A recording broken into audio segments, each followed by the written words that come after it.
Money FM 89.3. Best of breakfast.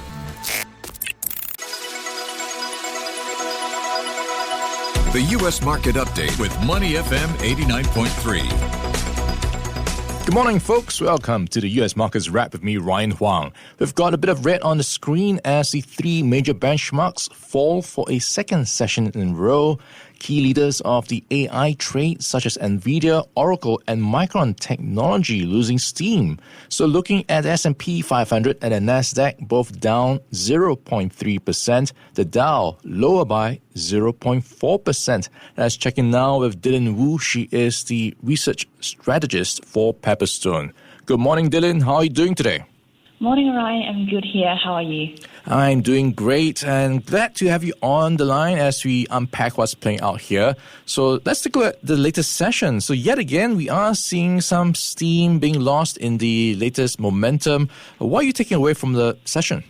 Well, I think we see some retreat in some of the AI names like Nvidia, but I think majorly because of people have already digested the great news of its partnership with OpenAI and maybe also Oracle's TikTok data oversight. So after this kind of wave, people are still trying to position themselves and find the next new catalyst. So I think that's why we saw some of the major AI names losing steam. Yeah, so a bit of tech fatigue, perhaps. Do you see any catalysts on the horizon? Well, I think this Friday's US PCE is one of the interesting data we need to look into. But because the Fed is leaning towards more to the jobs market than the inflation itself, so except where we see some huge surprise in the PCE, so I would say there would be quite relatively limited volatility to be brought to the market. And the October non-farm payrolls report next Friday would be more of an interesting one.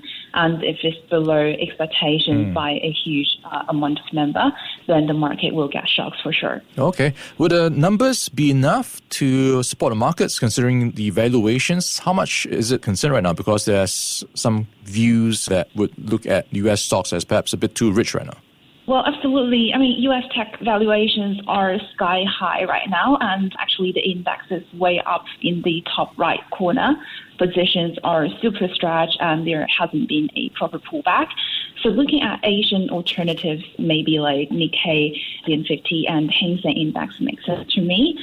And in China and Hong Kong, I mean, stocks are supported by both policy tailwinds and push for domestic AI chip substitution.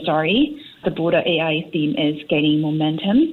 So I think maybe now jump into Nasdaq could be a concern of some of the investors, and the AI names in the Asian market can be a good substitute. Yeah, I think even Fed Chair Jerome Powell talked about the equity markets being fairly high. So let's talk about what the Fed's looking at as well as they go on a rate cut cycle. How's that playing out for markets?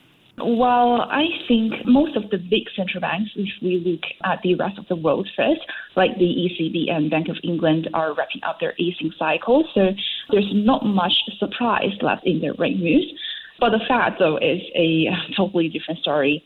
Internal divisions are widening, as we can all see in the dot plot. And that kind of uncertainty actually gives the dollar a little temporary boost because traders demand a risk premium at the moment. And people are still pricing in 2 more rate cuts, and that's also suggested by the dot plot this year.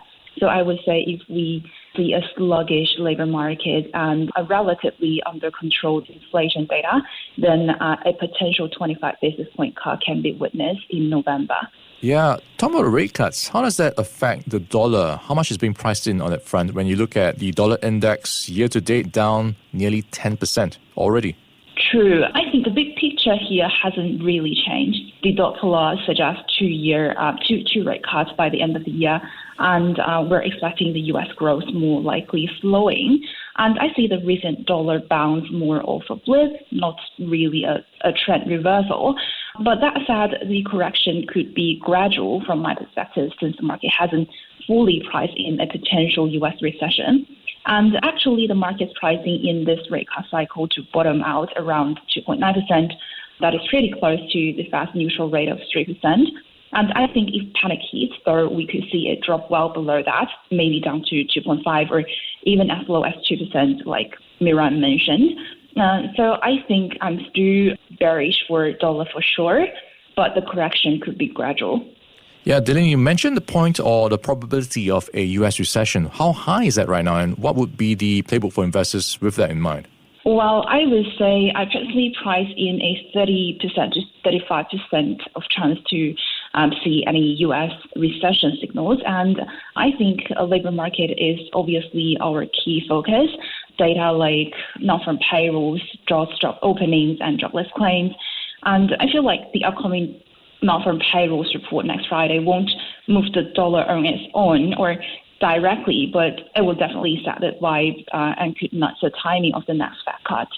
Yeah, I'm thinking folks might be flocking to safety. Where do safe havens like go sit on this front when you look at how much of a run it's already had? Would we also see some form of momentum being lost with the huge run it's already had? Yes, I mean, the pressure basically comes from the technical side. And actually, gold has been in overbought territory since September. So there's short-term profit-taking pressure for sure. And fundamentally, with the Fed prioritizing employment over inflation, only a major downside surprise in the upcoming PCE could trigger significant moves.